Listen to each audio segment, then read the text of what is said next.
அதுக்கு எப்படித்தான் இருக்க வேணும் பொம்பளை.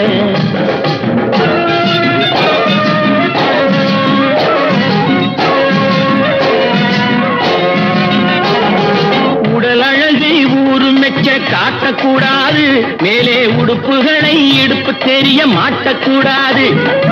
உடல் அழகை ஊரு மெச்ச காட்டக்கூடாது, மேலே உடுப்புகளை இடுப்பு தெரிய மாட்டக்கூடாது.